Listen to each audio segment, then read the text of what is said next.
Kia ora, koutou katoa. How are we going, Anne? Is it okay to start? Oh, great. Kia ora, everybody. Welcome very much to this illustrious event. We're going to be learning tonight about AUKUS Pillar 2, and you're very welcome to participate, listen to our speakers, and then ask some questions. I'd like to start, however, by asking one of our panelists, Reeve Gray from Tuwharetoa, if he could open up with our karakia for us. Kia ora mai tātou. Whāia ki turu tapu nui o tāne. Tāne te waiora, tāne te pūkenga, tāne te wānanga, tāne te whakaputa nei ki te whaiao ki te ao mārama. Tū te ngana, tū ka maranga, te tuhi, te rarana, tēnei au e noho matara nei e rongo whakairi ake ki runga. Kia tīna. Haumie, hui e, tā iki e. Ki. Oh, tēnā koe, Reeve. Thank you very much. I'm just going to let you know the process for the evening. First of all, we will hear from our speakers, and I'll give a little introduction, and then there will be opportunities through the Q&A to send in questions, and we'll try and answer them all. But just before we start, I just wanted to open with a reading on the subject of imperialism from Edward Said, the great Palestinian intellectual, because it relates to Moana Nuakiwa and Aotearoa now, and it's about the United States of America.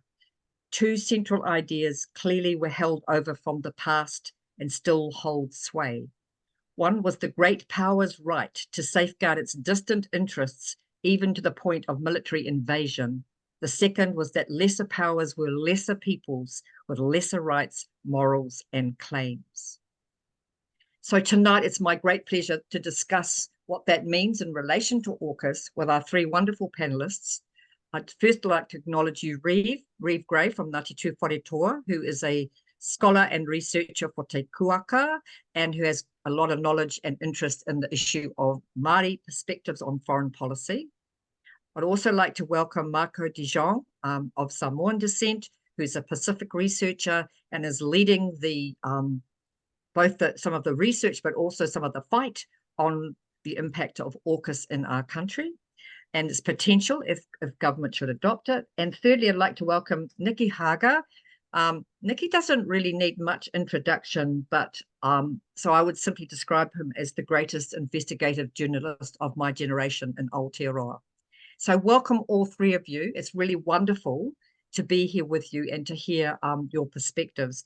And we're going to start tonight by hearing from Nicky, which will be the 101 of what is AUKUS. Someone asked me today whether AUKUS was about marine mammals fighting back against Russell Coots, and I said no, it's not. It's about the quasi-military technological agreement that threatens the future of our region.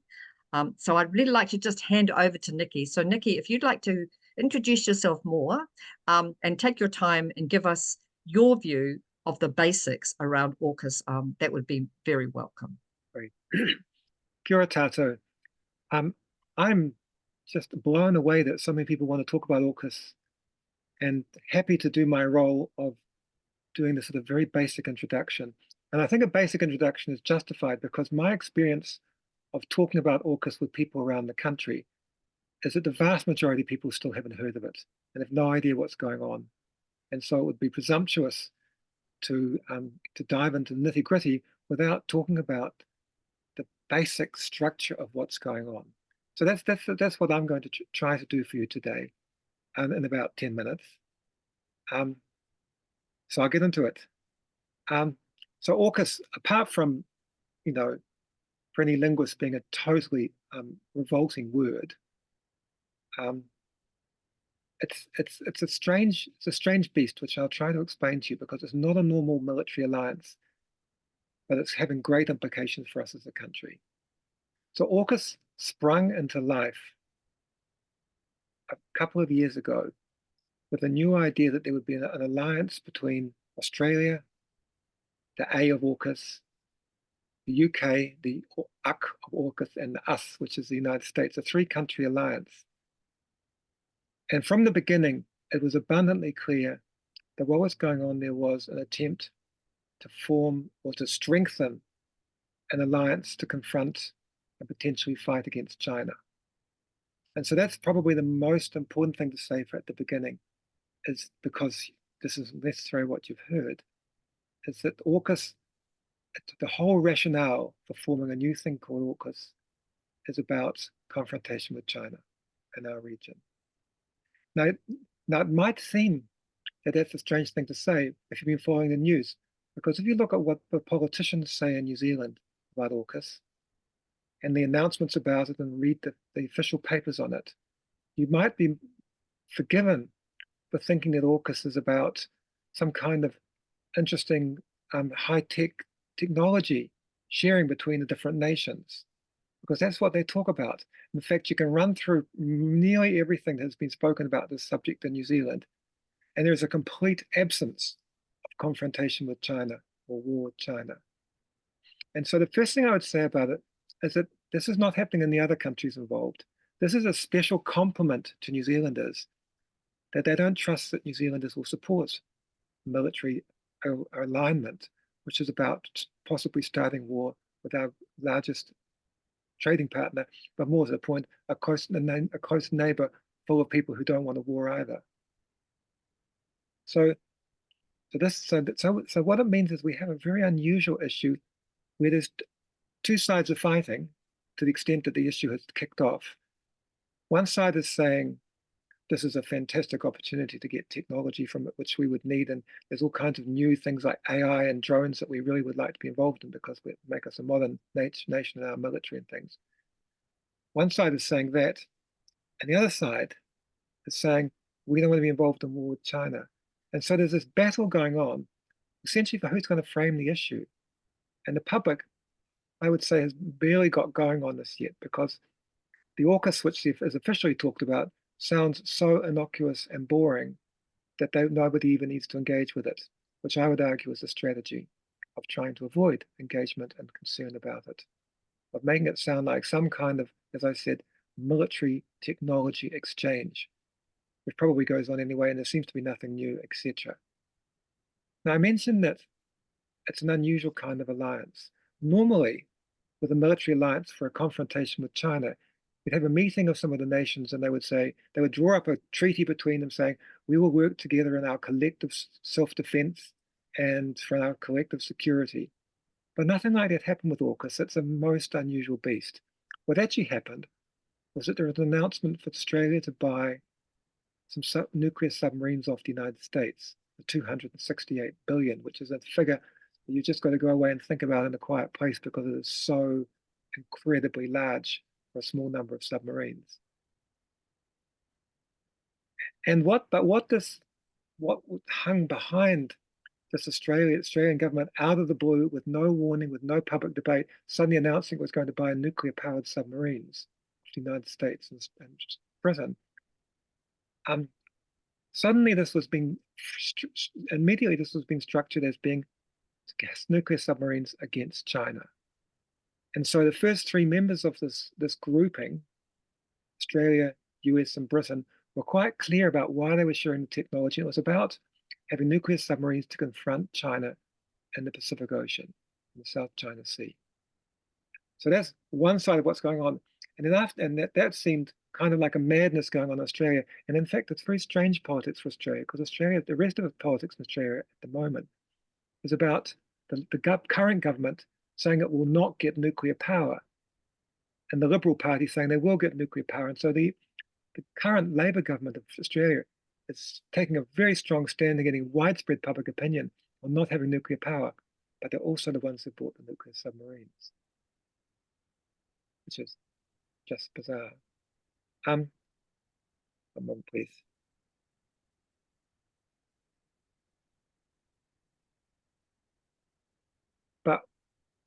But back in New Zealand, but for us, there's been a second development which we weren't expecting at first, which is the officials started to talk about a second tier of AUKUS. And this wasn't about nuclear submarines this time, and nor was it about fighting China. It's about, as I started to say before, sharing technology, sharing military technology. So just as in Australia, buying submarines carried in it all sorts of loaded code word language and assumptions about it being for fighting China, it's the same thing in New Zealand.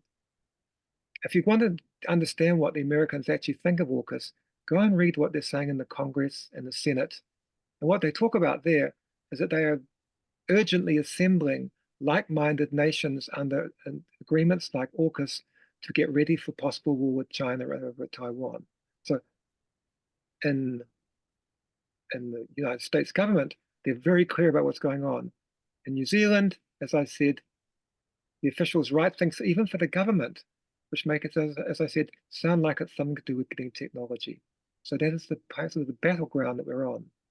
And all of this fits in, I won't go much longer, and all this fits in a bigger context, which is that the main issue for New Zealand about our foreign policy, the main ongoing continuous issue, starting from the 1840-somethings when we were nearly sent troops for the first time to the Afghan wars, is about this long-term colonial role of New Zealand as an English colony, providing troops and providing support for our old traditional, as they call it, Allies wars. And this is actually what it's all about. It's not about technology. It's not even about nuclear submarines. When a war is coming like the war in Iraq, the instant assumption is that New Zealand will go and help. Recently, when there was the conflict going on in Gaza and Yemen people got involved, we instantly sent intelligence officers across there to try to fight the Yemenis. Again, taking our sides in the old colonial alignment. And so what I would argue is what we're actually seeing going on behind all the rhetoric and the diversions or the smoke screens is New Zealand being drawn into a very different kind of war than we've had for a long time. It's all very well going off and helping to fight in Afghanistan and then helping to fight in Iraq, because it's nowhere near our country and it doesn't really affect our interests. But going and joining a war against China is total madness for a country like New Zealand.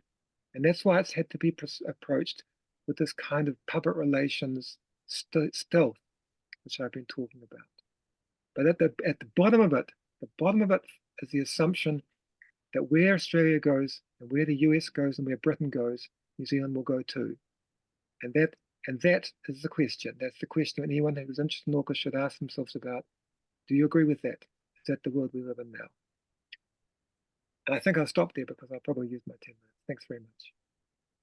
Oh, kia ora, Nikki. That was great, and you could have more time. But there are already questions coming in, so I think that's good because we'll be able to hear more from you through the questions.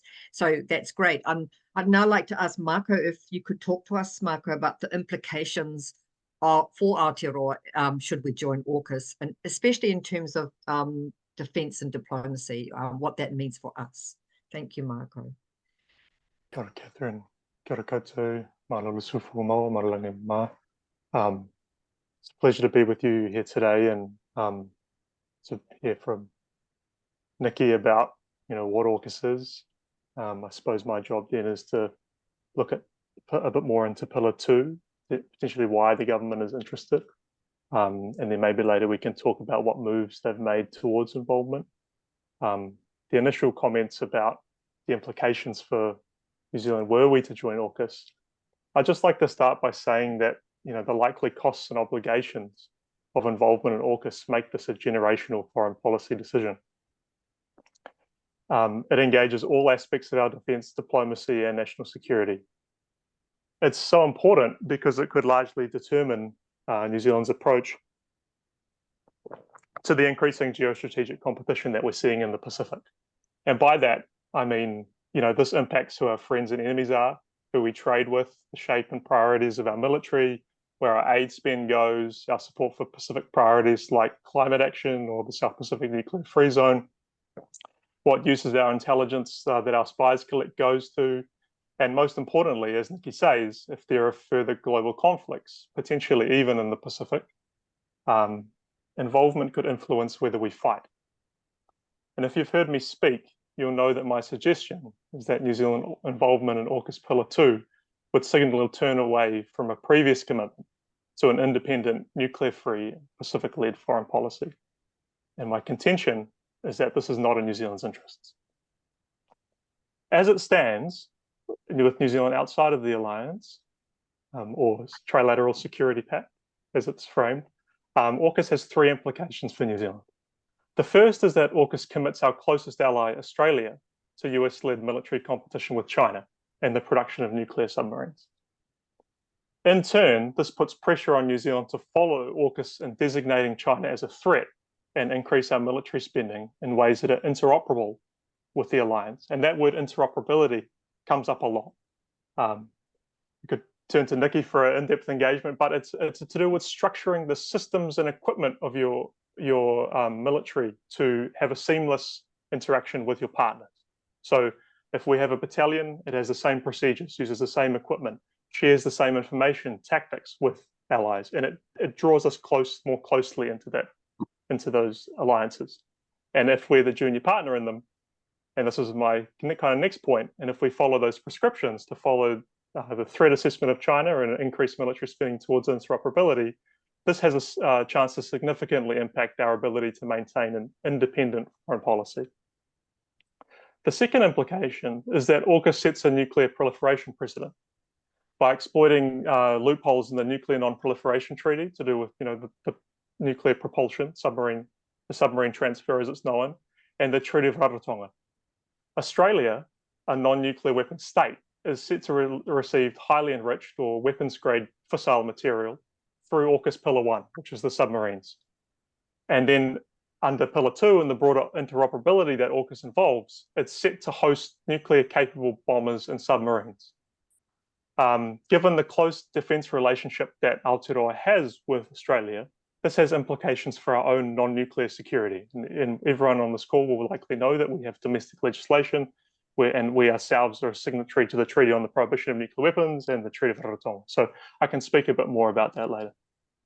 The third implication is that AUKUS has shifted how its member nations have engaged the Pacific, and with a greater emphasis now placed on security, or hard security. AUKUS has prompted a series of bilateral agreements that secure market and military access, as well as advancing a kind of more instrumental approach to regional decision-making bodies like the Pacific Islands Forum. And it's led to concerns among Pacific nations that these agreements like the Whalepili Union or the US-PNG Defence Pact or the secret agreement between Australia and Vanuatu are opaque and one-sided. And for New Zealand, this kind of bilateral or circumventing Pacific-led regionalism threatens to displace our Pacific-led engagement and source of influence. New Zealand has invested considerable resources and political capital into the Pacific Reset and resilience frameworks, which advance this kind of layered whole of government approach that was partner-led and built in Indigenous knowledge and gender equity opportunities, and were designed to kind of go beyond trade, hard security, and defense to kind of support the aspirations of the Pacific as they exist. And those aspirations, Pacific priorities, I'll get more into that later, but there's this kind of threat to our Pacific foreign policy. As Nikki has said, AUKUS Pillar 2 is, the top line message is that it's about developing technological advantage to, win the next generation arms race that's being shaped by new autonomous weapons platforms, electronic warfare systems, hypersonic missiles, and so on. As far as these technologies are concerned, officials have been tight-lipped about what Pillar 2 might offer New Zealand, except to suggest that there might be commercial opportunities in the aerospace sector, and that we'd need to, in Judith Collins's words, bring something to the party. We can suppose, however, by looking at the Australian example, New Zealand's engagement with AUKUS so far, the declassified documents, and the demonstrations that have been happening so far between AUKUS partners under Pillar 2, that it could have these following further implications. First, with our respect to our independent foreign policy and the policy prescriptions above, following the threat assessment of China and increasing military spending towards interoperability, Pillar 2 would necessitate a further reorienting of our military from being low-tech, dual civilian purpose and New Zealand realm focused to being high-tech, combat-ready, and expeditionary in order to counter the quote, rising and more assertive China. That language is taken from the suite of reports that were released in mid-2023 by Foreign Affairs and Defence and Intelligence agencies, which kind of made that case. And they faced criticism at the time given that New Zealand faces no direct military threat from our largest trading partner and continues to operate in the most benign strategic environment in the world. And overall, this kind of idea of this reorientation probably sits uneasily with the public mandate for the NZDF, given that most of New Zealand thinks that all that we do is humanitarian assistance and disaster relief or fisheries patrol, rather than, say, engaging in the dehumanized and quite horrific modern warfare that we're seeing in Ukraine and Gaza. And I think given that AUKUS Pillar 2 features in artificial intelligence and autonomous weapon systems, or killer robots as they're known, and given the remote targeting demonstrations that we've just taken place under Pillar 2, where we see, and to use their language, an Australian sensor identify a target that was serviced, by an American effector, which is that a surveillance drone picks up things, it's fed into an AI-powered mainframe, and then maybe an American missile takes it out. I think it would be remiss here not to talk about the recent revelations concerning the GCSB's hosting of a foreign capability and the inquiry by the Inspector General of Intelligence and Security, which suggested that a system used to process communications and identify targets in the GCSB's areas operations, which centres on the Pacific, was not made aware to Parliament nor New Zealand public. GCSB lost track of the system, did not know its full purpose. It was rediscovered only after operational failure, and that while the inquiry suggested that the system was established under previously lax legislation, its operation continued through several agency and legislative reviews, undetected. And legally, because of the broad warrants and mandates. Ultimately, the inquiry found that the Bureau couldn't be sure its operation was always in accordance with government intelligence requirements, New Zealand law, and the provisions of the Memorandum of Understanding establishing it, which is to say that it's increasingly clear that as a junior partner of Five Eyes, our intelligence alliance, that we're not in control, nor presumably in Pillar 2 were, in this demonstration, were the Australian computers, which is to say that I think there's a startling lack of operational and democratic oversight in these kind of disruptive technology and spaces. Second, with the nukes and Aotearoa in the Pacific, we should be incredibly clear that nuclear issues are closely tied to our aspirations for regional self-determination. In our region, we live with the legacies of nuclear testing in the Marshall Islands, Mohinui, Kiribati, Australia. There is concern that AUKUS, along with the Fukushima discharge, has ushered in a new nuclearism. Australia has sought endorsements to offset regional concerns about AUKUS, notably at the last 52nd Pacific Island Forum's leaders meeting, and at the recent ANZMIN, which is the Australian and New Zealand ministerial 2x2 bilateral that just happened last month in Melbourne. Sought endorsements, but it's clear that AUKUS has had a chilling effect on Australia's support for nuclear disarmament. Anthony Albanese has appeared to withdraw Australian support for the Treaty on the Prohibition of Nuclear Weapons and the universalization of the Treaty of Rarotonga. We should remember that the US has never ratified the protocols to the South Pacific Nuclear Free Zone Treaty, despite multiple assurances that it would do so, including in 2012 when Hillary Clinton visited Rarotonga and said that they would. They haven't. New Zealand is a firm supporter of both of those agreements, and it must consider that while Pillar 2 is constantly being framed as non-nuclear, it's unlikely that Pacific people find that this distinction meaningful, especially if it means stepping back from such advocacy for nuclear disarmament. This is also understandable given that AUKUS operates a doctrine of nuclear warfighting. It's a nuclear warfighting pact that aims to compete across the full spectrum of war, from the bottom to the top in the Pacific. And Pillar 2 was originally primarily for the operation of nuclear submarines, the nuclear-powered submarines, and will likely modernize nuclear arsenals through things like hypersonic missiles. So there's also this added thing with the GCSB of the New Zealand data being unknowingly fed into nuclear command, control, and communication systems. Lastly, I think that we should account for Pacific opposition to AUKUS, given that we've tried to advance a Pacific-led foreign policy for the last decade, and longer. Pacific opposition to AUKUS is based in the belief that its military focus and the reliance on nuclear technologies go against Pacific people's own conceptions of security.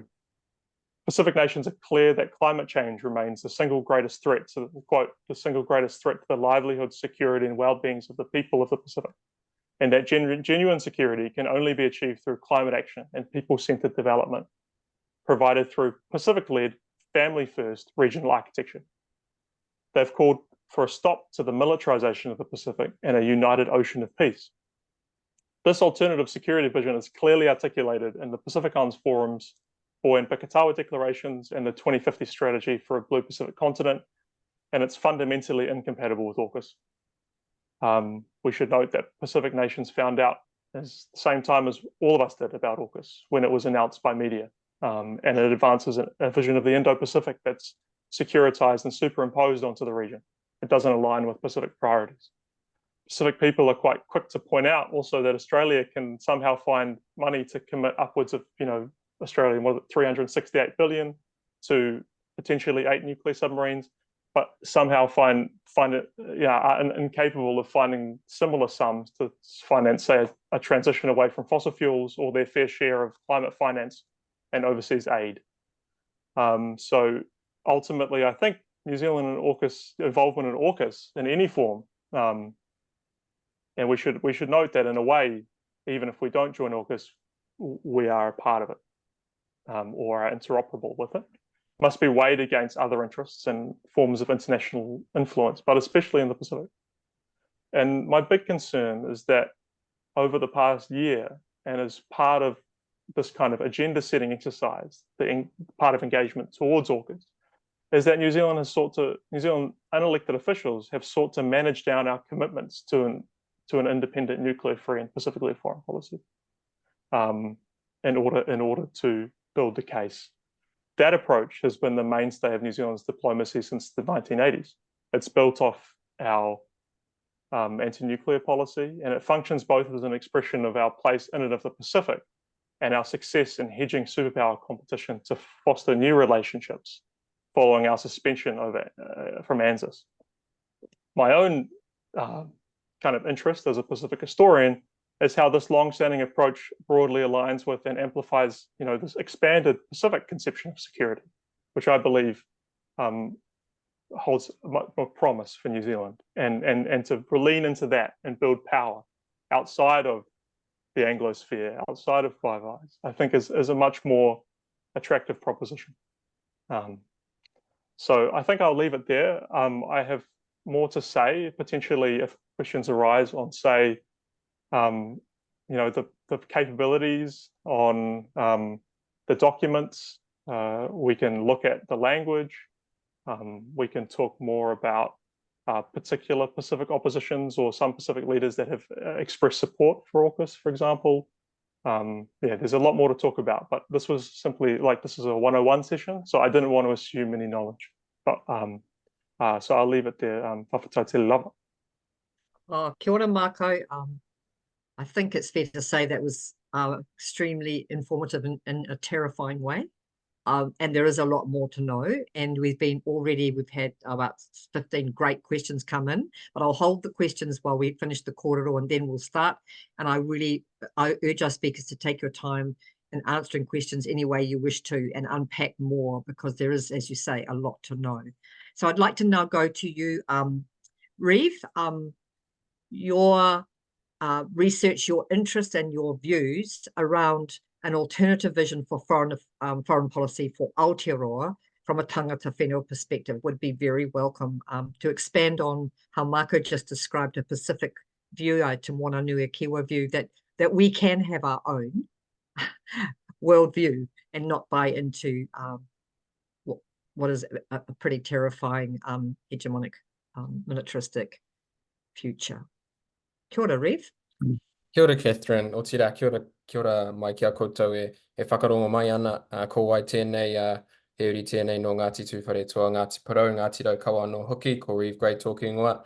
And I'm currently a researcher working with Te Kuaka, and as Catherine has finally introduced, thank you, Catherine, I'm interested in working on looking at kind of Māori perspectives within the foreign policy making area, particularly as it pertains to some of the current issues that we're seeing.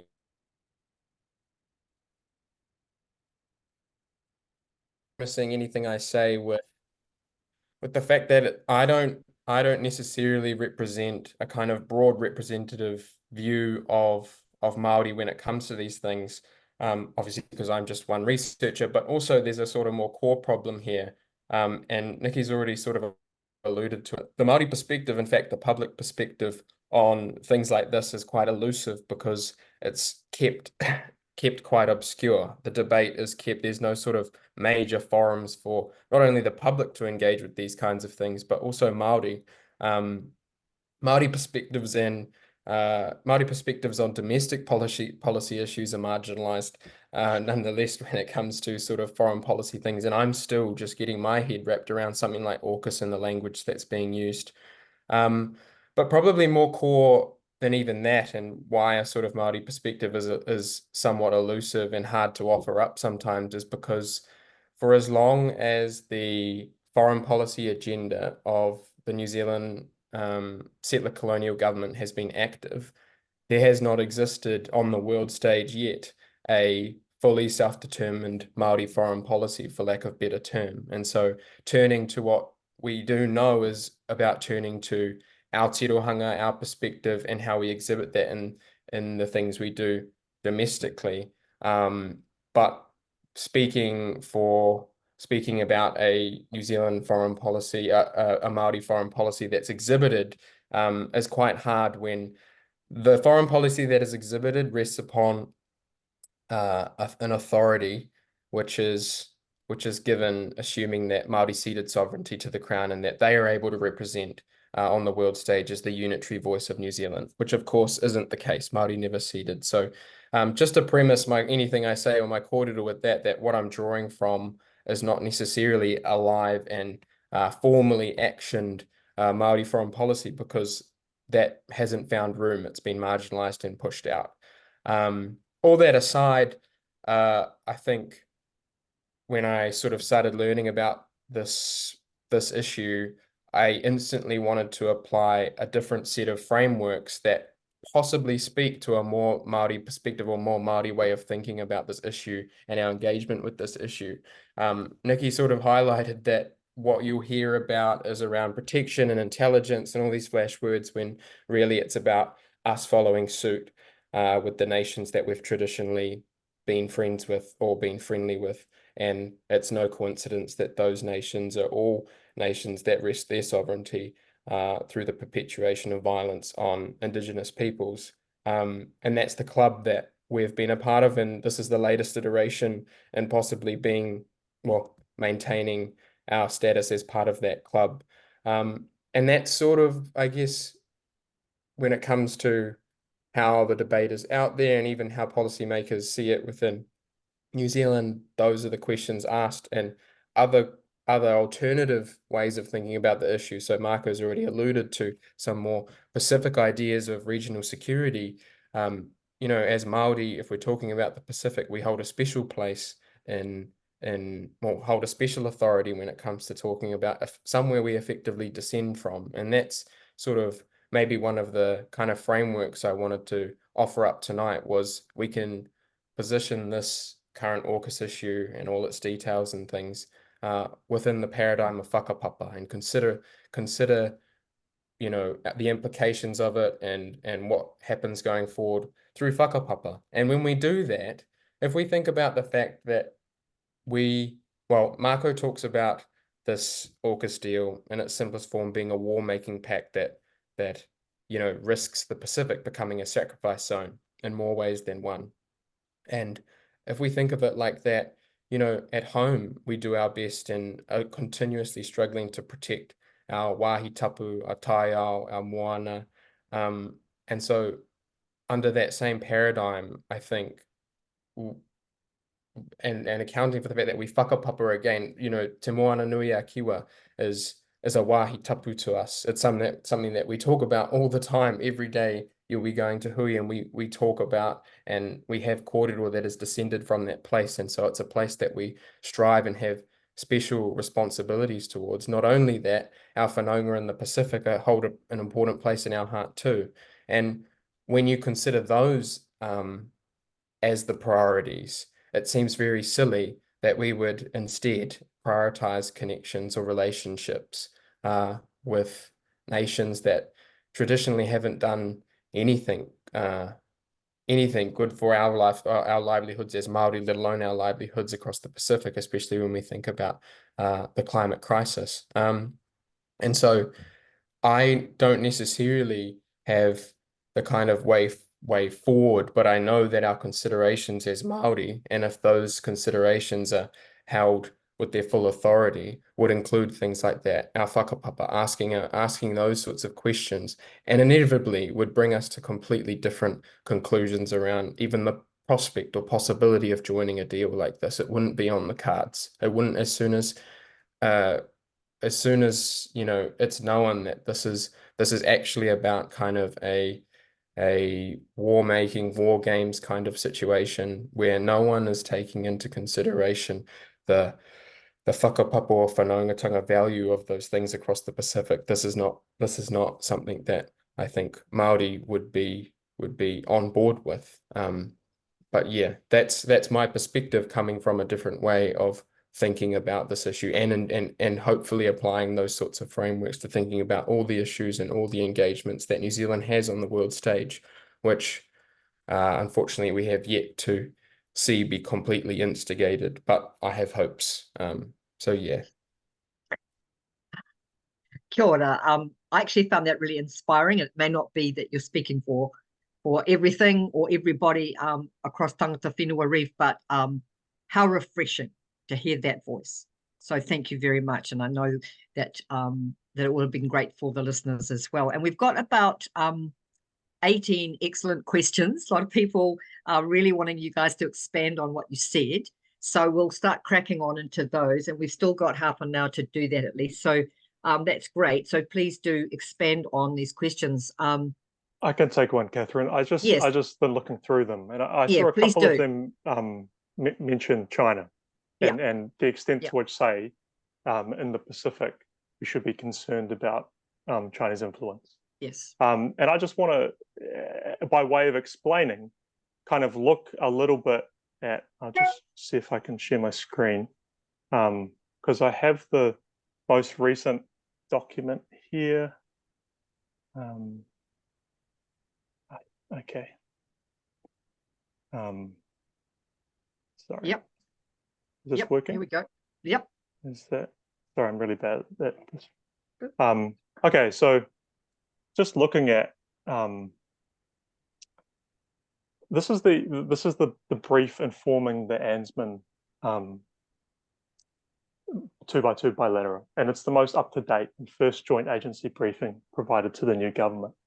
And we see here on the left the kind of top line message and the headline messages for the public. And it goes to what Nikki was saying about this coded language of alignment. And reading between the lines, we see, you know, a key objective of AUKUS is upholding regional security and stability in the international rules-based system. This is consistent with New Zealand's interests and aligns with our national, sorry, it's in the way, security, defence and foreign policy settings. To unpick what this actually means and kind of get at the strategic rationale for New Zealand from the unelected officials' perspective, we can look to other documents. So here, for example, we see in the New Zealand-US defence policy dialogue that behind this idea, you know, of say, this language of a free and open Indo-Pacific, the international rules-based order, is this idea fundamentally that a belief that our national interests are best served under the favorable geopolitical order that that US primacy creates. You know, our shared interest in peace, again, it's in the way economic prosperity, are underpinned by the US's ability to maintain influence and efficacy as a global superpower. So I think just how that is, I'll just stop sharing and then stop share, and then kind of get to the point and why I think this is contradictory. So this idea, you know, that ensuring a strong and effective rules-based international system and a secure and stable and resilient region. You know, we accept that this is coded language for US primacy. I think it's astonishing doublespeak, because AUKUS's open objective is obviously to maintain US military primacy, contain China. It means to do so by extending nuclear deterrence, developing these next generation warfighting capabilities, and integrating the military industrial bases of the member nations as part of a kind of broader Indo-Pacific strategy to maintain that favorable geopolitical order. But the contradiction is that New Zealand actually wants what we say we do at face value. We want the rule of law, international rule of law. We want a stable region. However, even if one accepts that deterring or strategically denying China could hypothetically strengthen the rule of law or foster stability in the region, there is no suggestion that AUKUS will achieve this.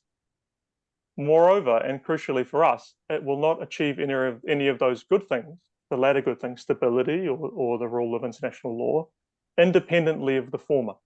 So by itself, and this is where we kind of get into the weeds, and this is where we have to look to Australia and the people that doubt the ability, say, in Australia of the nuclear submarines to deter China, because there's manifold arguments talking about how this is $368 billion to costly, over-specialized unicorns that may never arrive, or white elephants that might be obsolete when they do.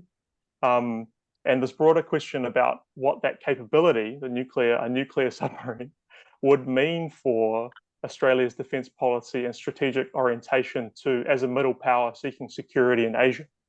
The choice overwhelmingly is between designing one's military capabilities to either protect yourself, defence, or to project power overseas.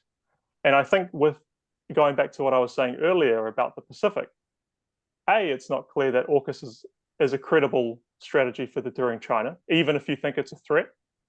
B, it's not producing the international rule of law, given that members of AUKUS are wielding the veto in multilateral systems in a way that allow certain nations to get away with plausible genocides, or go around the UN Security Council to invade Yemen, for example.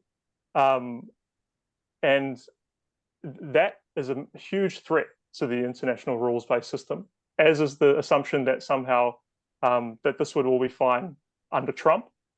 And then this last point about stability in the Pacific, it's clear that AUKUS's military focus is diverting critical attention away from Pacific concerns like good governance, like human development, like climate action. And so in and of itself, AUKUS does not create those things.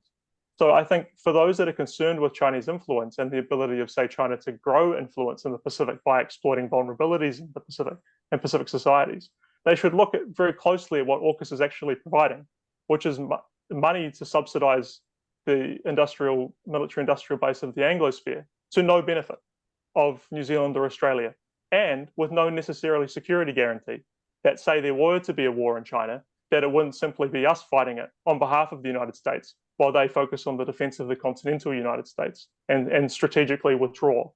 I don't think that anybody thinks that they're going to put boots on the ground in Taiwan if they can make others do it for them. So those are some considerations. If you actually care about deterring China, I don't think you think AUKUS is a good thing. I don't think if you care about stability in the Pacific or the international rule of law, which New Zealand does deeply care about, that AUKUS is a good thing.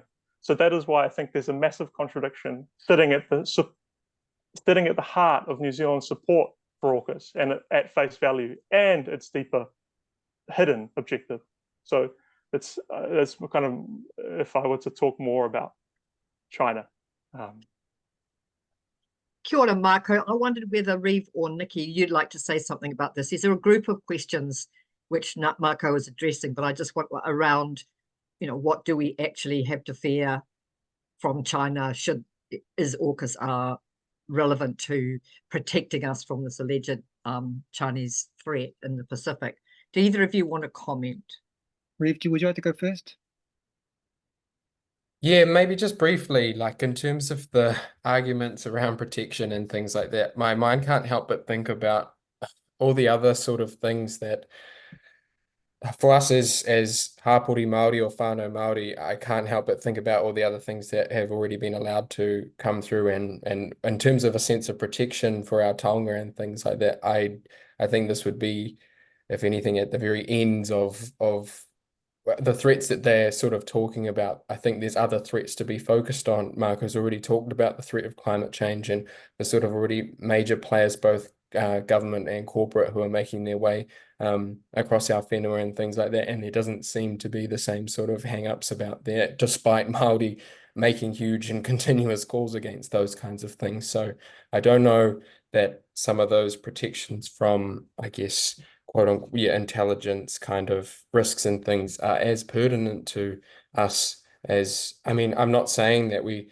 shouldn't have an eye towards those external things, but we do already, and in many ways we have been advocating against sort of other things that where our protection has been at risk for a long time. So yeah, that's sort of all I have to say. I'll go to you. Kia ora. Kia ora, Nikki. Thank you, Reeve. Kia ora, Nikki. I haven't got very much to add to what Marco said and Reeve said, Sure. but I would like to just raise one other aspect of this, because we live with this through the news. And that is that when great powers, when the big powers want to confront each other and to have war, the first thing that happens is not bullets flying, it's the truth disappearing. And what we're seeing at the moment with China is a constant war of propaganda against it. I think it's really, like, for example, this week, the stories about China, allegedly Chinese agents breaking into the New Zealand parliamentary services or something. We need to take everything like this with a massive grain of salt. Why, for example, asking, why did a 2021 event hit the news right now? Why? Why did it hit? And actually, what happened? Was it big? Or as I've been told, was it really, really minor and small? And the kind of stuff which actually goes on all the time. And if we're going to take notice of, if we're going to be scared of Chinese spying, which my own view exists, totally exists, but is being overblown for political purposes, then the first question our journalists and we should be asking is, oh, so does New Zealand spy on China? And does the United States spy on China? Does the United States have a huge army of hackers who hack into other countries the way they're worried about China doing to us?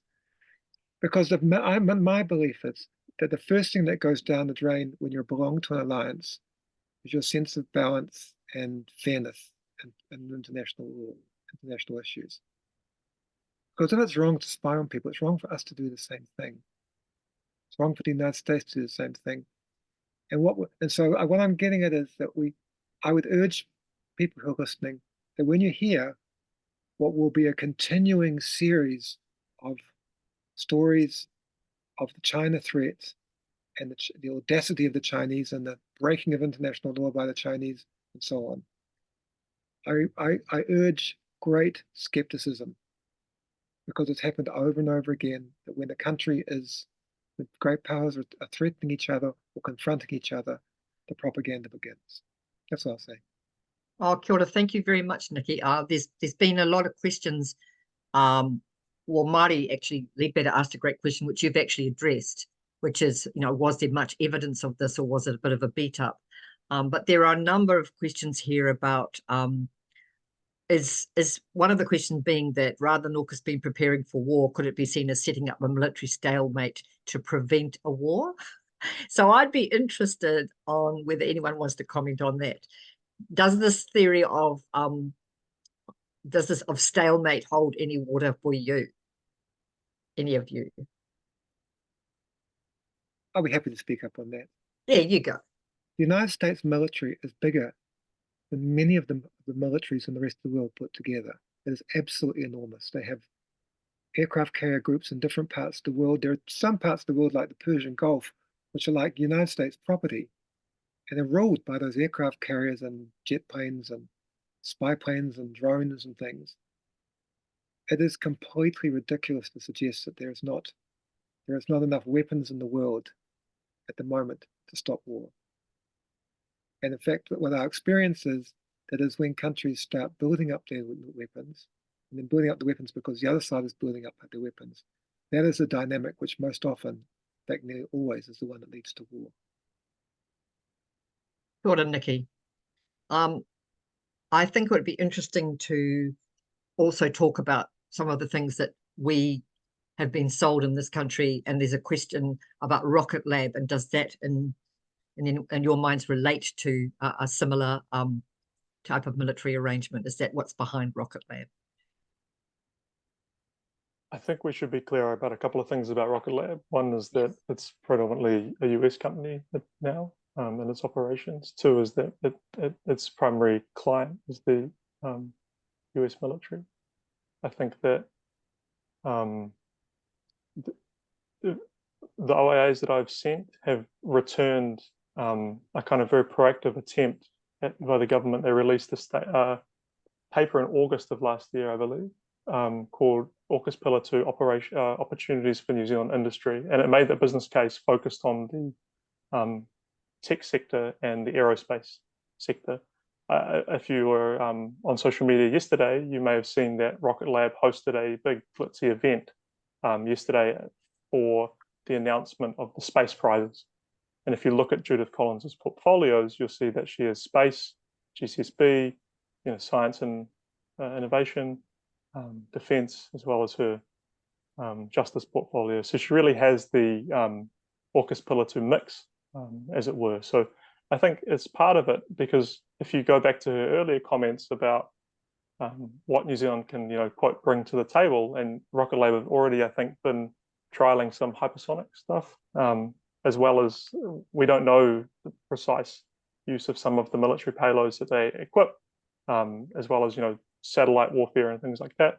But New Zealand, not just simply Rocket Lab, but other New Zealand aerospace companies are being kind of lined up to potentially provide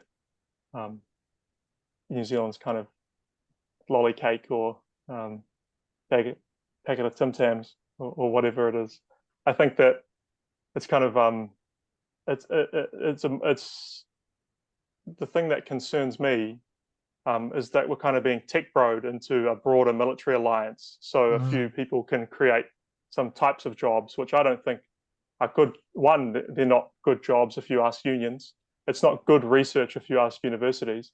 If you look at the Australian example and what the being part of AUKUS has meant for their research community, there is a suggestion that, say, in areas of national interest, critical areas like semiconductors or in this drone technology in universities, that only nationals of Australia, the UK, and the US would be able to work in these sensitive environments. That was panned on a recent episode of ABC, the Four Corners program, I think, when Bonnie Jenkins was visiting Australia. So it's clear that although there are potentially these opportunities that are much touted, we should be quite concerned about the things that are being produced, the killer robots, the hypersonic missiles. There's always talk in military circles of spin-offs for civilians, but I don't think it's clear that this is pushing it ahead without sufficient regulation. And in the case of Rocket Lab, for a US company. Kia ora. I wonder, Reeve, whether you wanted to comment. I lived for a time in the Tairāwhiti. I don't recall hearing the great benefits of Rocket Lab to the Rongomo Wahine people and Mahia, but I wondered if you had heard whether this had been, I don't think they were told about weapons of war. I don't think they were informed of that when Rocket Lab set up, as far as I know. Yeah, I'm not sure either, but I do sort of want to add a comment going off what Mark was saying around this, like, those things being used as justification for something like AUKUS Pillar 2, assume, I don't know, that doesn't really bode well in my mind in terms of evidencing there's like an assumption that those jobs, say that the tech broing works and it's all legit, that those jobs or those sorts of things are, one, that those jobs would go hugely to Māori, and two, that's a sort of tech move that Māori are really interested in when we, have a kind of budding interest in other areas of tech as it exists. And so if they're kind of obsessed with that being something we need to smack on the agenda. There's definitely other areas to focus on, and evidentially it doesn't, like Marco's already suggested, make the most sense to think this is the only way that we inject that kind of capacity and those sorts of opportunities into our job markets and things. And so the conclusion is it's sort of just empty rhetoric in a way, again, to just package it all up so that we're more, the things that are framed around this agreement are more appealing to us. Yeah. Can I add a little Kia ora. Yeah, go. bit? Just hearing I feel myself bristling when we talk about AUKUS tier 2, because it converts, it can't help but to convert the issue into a technical issue of where will the country make money from this? Will we get some good technology or something? Main significance of AUKUS, tier 1, tier 2, whatever other distractions we might want to add to it. But the main significance of that, if New Zealand joins it, is a showing of allegiance to the anti-China coalition. And if we don't understand that, we will get lost in the false trails which are being put down for us at the moment about what it's all about. Kia ora, Nikki. Thank you for saying that. I think that's so central to our understanding. Another question was around the Associate Foreign Minister Chris Pink and how he's had a background with the Australian military, I think including submarines. Does anyone want to comment on the whole Australia submarines and issue, and why the submarines are so important, and why Pink is a potential insider in the Australian scene around this? Anyone able to comment on that?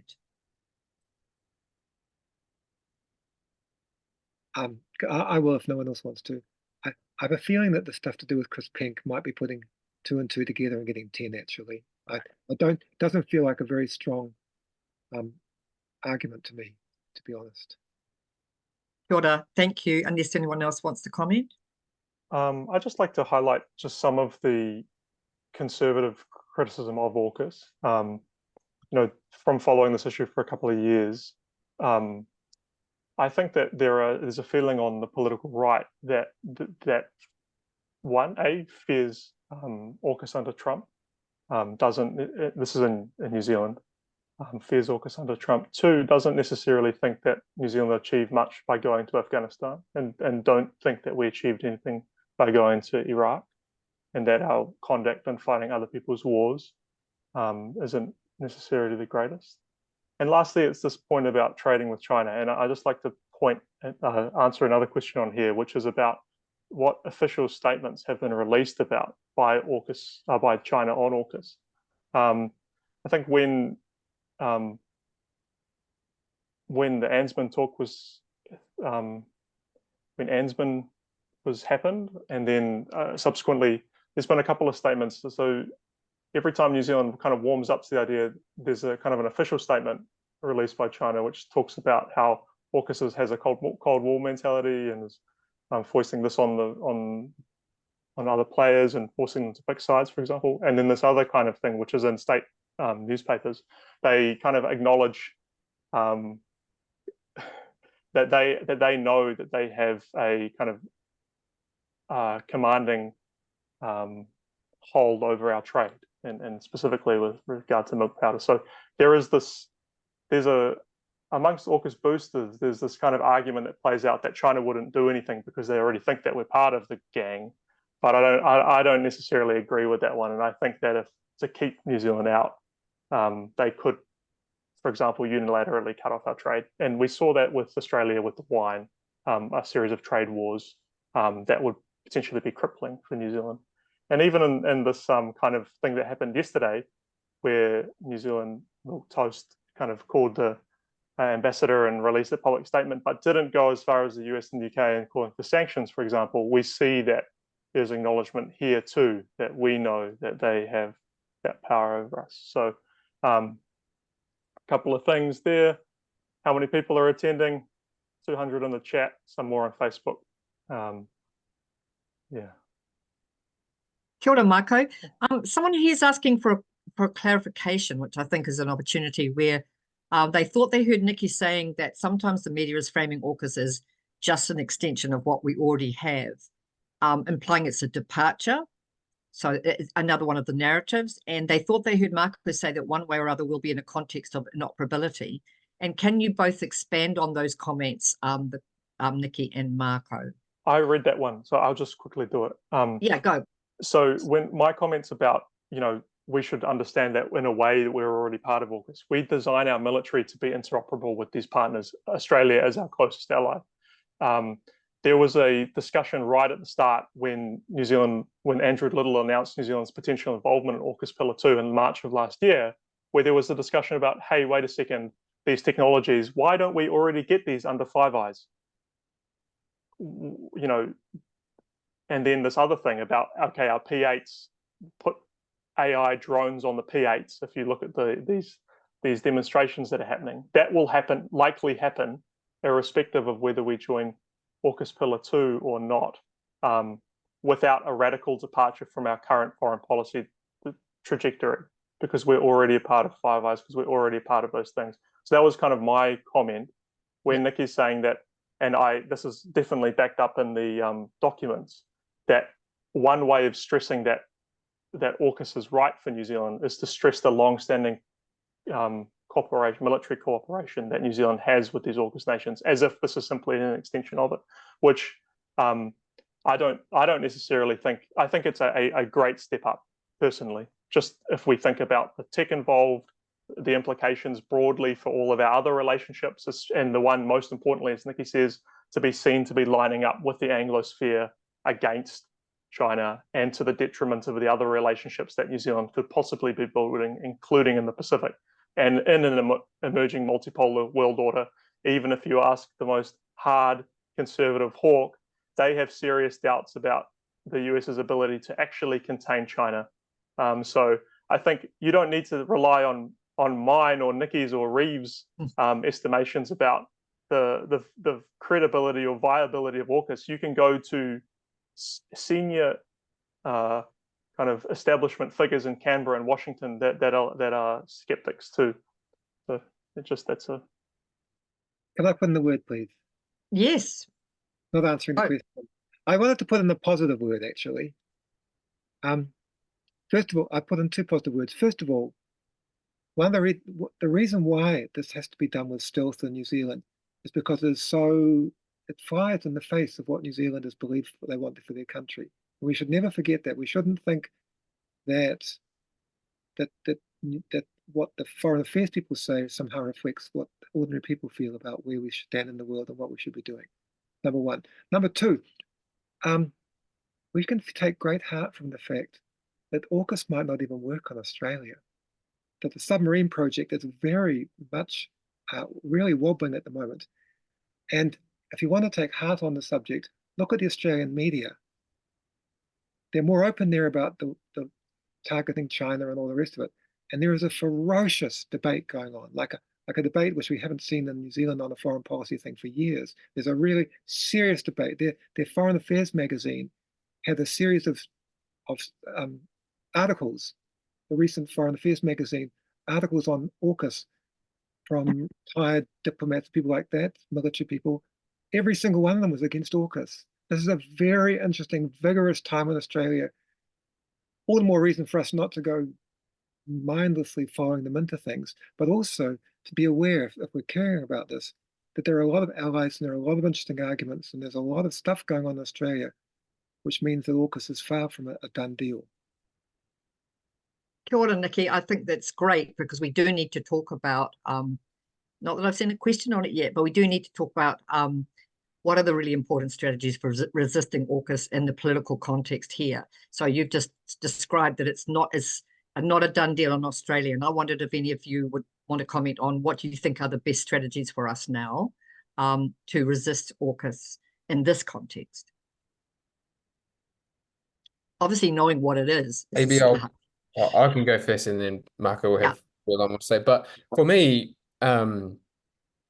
it's just sort of how Nikki's already posed so many times. I think once people know kind of exactly what it is without all the kind of like obscure framing and all the obscure language or the arguments we get into. The reason we get there is because there's kind of been no proper or simple outlaying of what this really is, and that's just about educating our people, just like sort of things like this. But for me, especially as Māori, just articulating it very clearly what it is without all of the crazy language and things, because I think inherently when you outline what it is and what it could do and what it could mean, yeah, I think the opinion would be that it's kind of silly on many levels as to practically does it work, and just on a kind of moral level of, is that what we're up to these days? Is that what we want to do? Is that what, New Zealanders really want? Is that what Māori really want? I don't think so. There's so many other things and priorities that we have.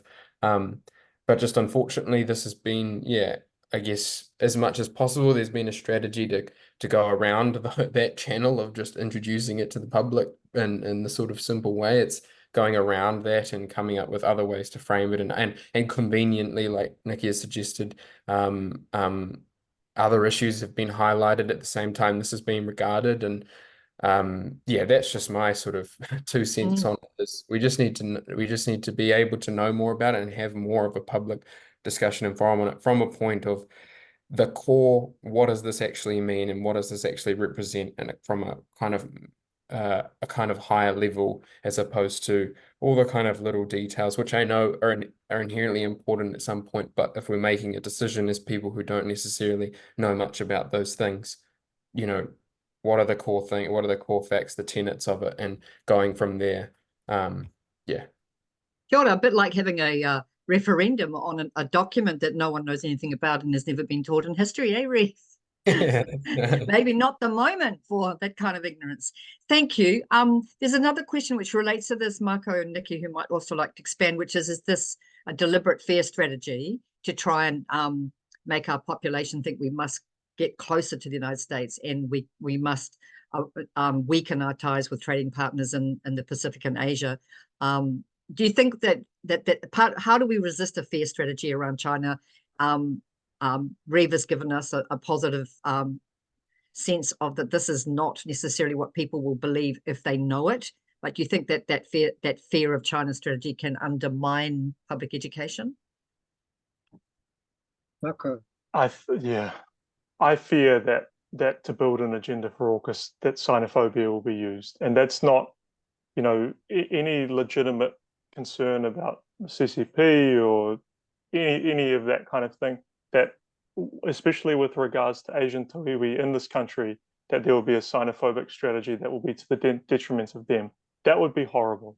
Yeah. To looking at other questions from Grace and Sika, this question about how to mobilize about AUKUS, and given this fear strategy that might be used and the lack of transparency that Reeve talks about, and our actual, that foreign affairs, intelligence and defense operate with a remarkable lack of democratic oversight.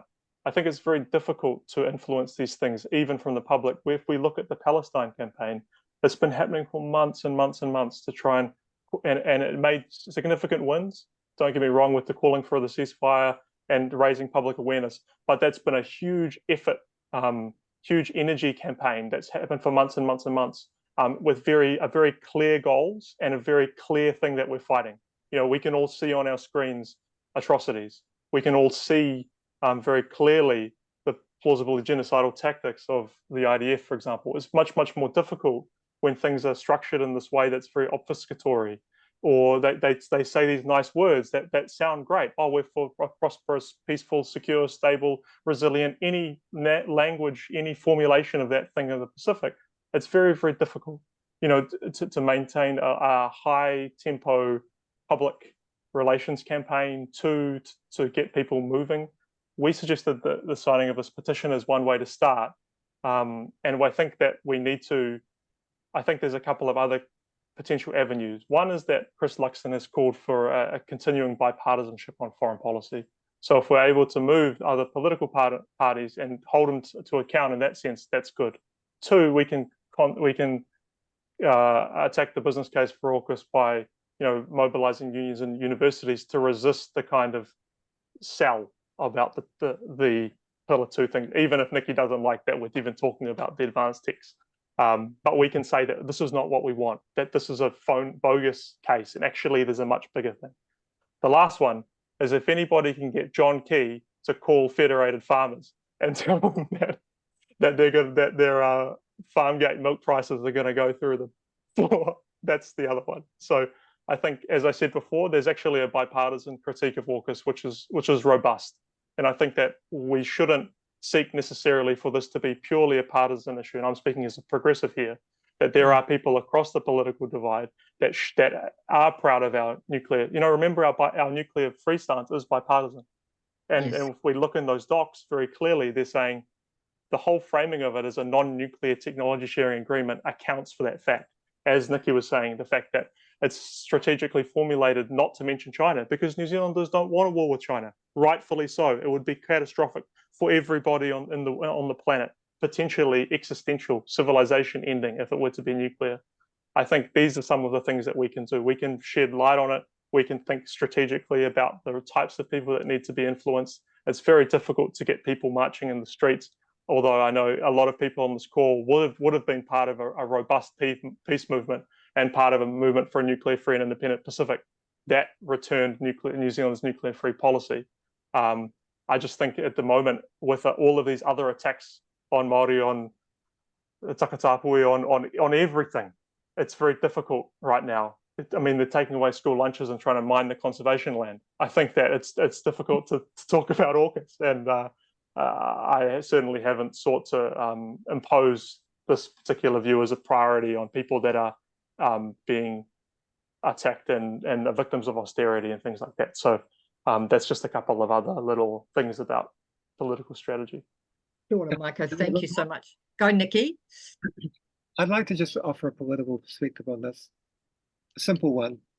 In all my reading and in my experience, I think we shouldn't think about this being something between New Zealanders and Americans or something. This is actually the main people in the world who are promoting AUKUS for New Zealanders are our foreign affairs staff and some of our military staff, who believe deeply that the best thing for New Zealand is to be kind of an ongoing colonial state that goes where the Australians go and go where the Americans go. We don't have to agree with them. What I'm saying is we should be aware that that is where it's all the push is coming from in New Zealand. It's not coming from ordinary people. And there's a very interesting dynamic, which I hope everyone has noticed, which is that this is not even a left-right issue in New Zealand, mercifully. Leave Judith Collins out of it. So, for example, recently, Helen Clark and Don Brash co-authored an article in the paper arguing against AUKUS. Now that creates a huge political opportunity, because actually, apart from the public servants misusing their positions to promote this on behalf of their chosen allies, there isn't a strong push from anywhere else, left or right. And we shouldn't be despairing on this. We should actually be pleased about the politics of our country.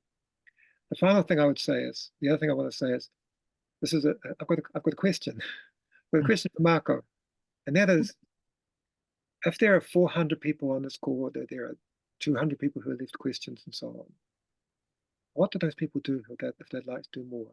How can you stay or someone stay in contact with them so that actually other times and other possibilities are prepared for?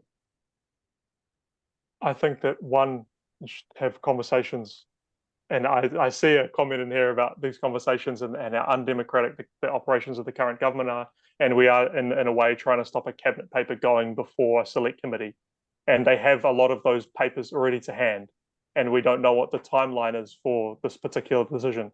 But to toxify the issue, you need to talk, and quite clearly we need to reframe this debate as being about this is an alliance on China that doesn't serve the Pacific. Fundamentally, AUKUS is a nuclear warfighting pact that could fight a nuclear war in the Pacific.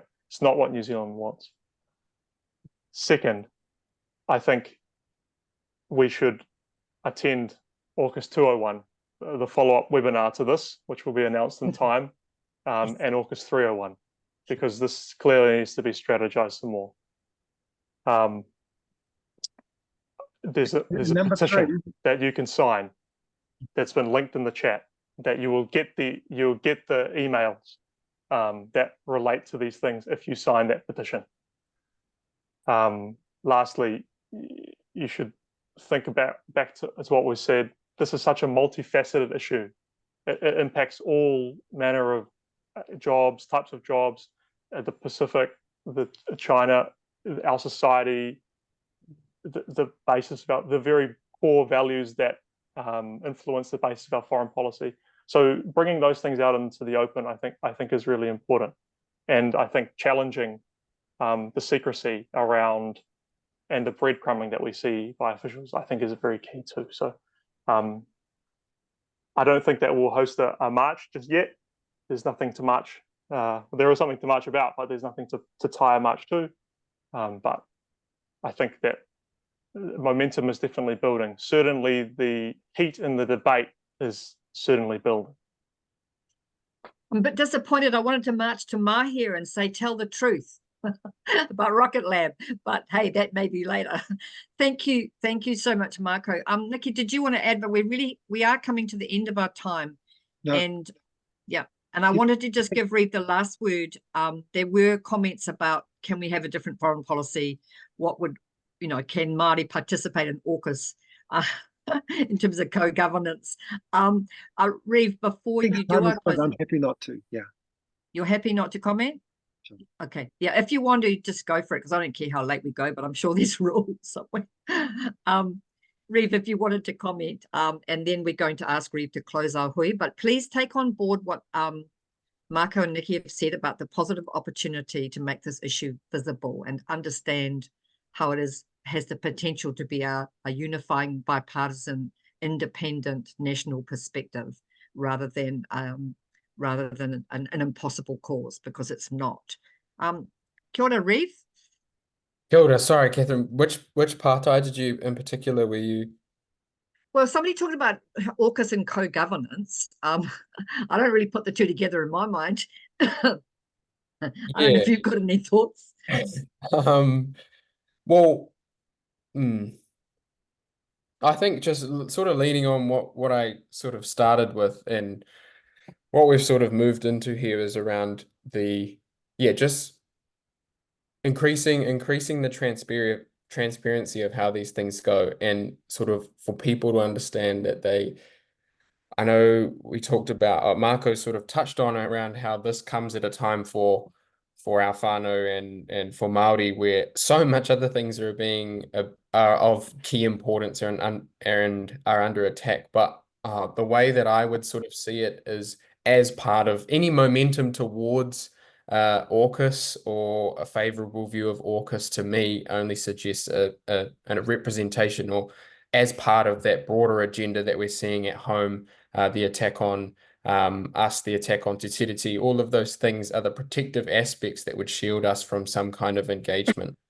Awesome.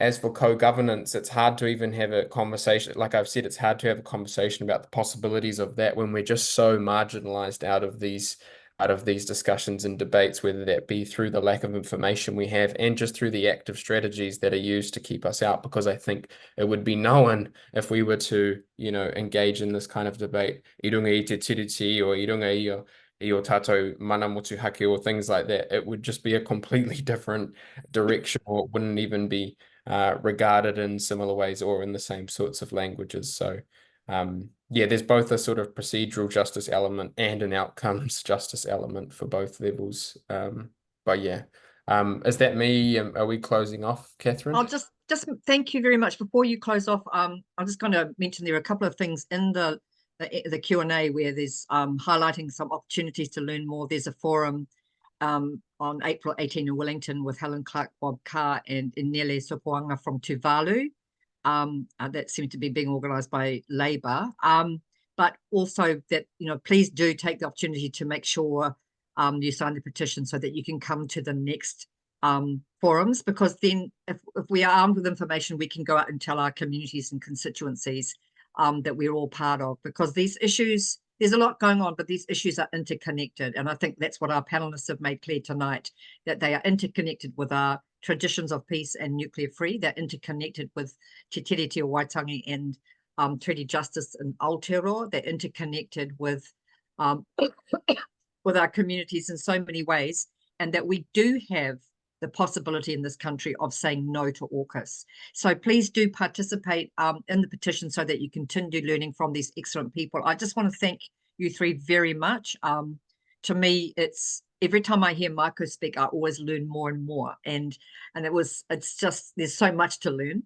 Every time I hear Nikki speak, I feel the weight of somebody's measured and deep experience of this country and their willingness to share what they know with the rest of us at any price, which I've always really appreciated.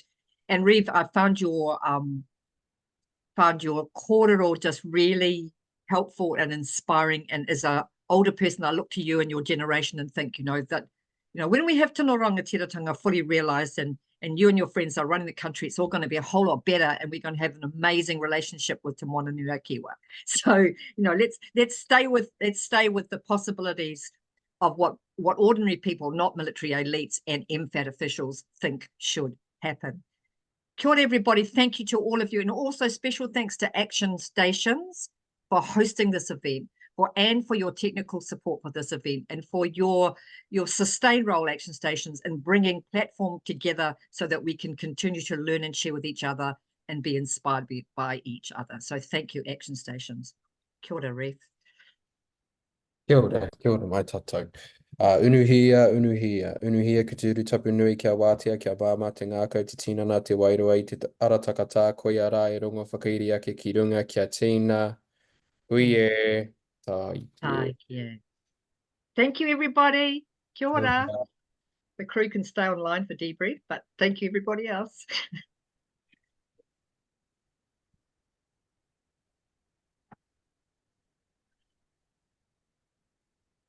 So many questions. It's a little bit difficult because is there still people? How can we see? It's difficult if you don't close. You have to make sure that everybody is actually gone. Yeah, Okay, still- well, we can close. We don't have to do a major debrief, but thank you, guys. I thought that was it stimulated a huge amount of questions. Some of them were I didn't feel like they needed to be put to you because they were basically repetitions of the debates. What about China? Are we in trouble? Blah blah. I didn't feel like all of them were worth putting, but some of them were really great, and I think that your kōrero addressed a lot of issues. So I hope you feel okay. Do you want to stop the recording, Anne? Just Yeah, that's a good idea. Brilliant. Totally forgot about that.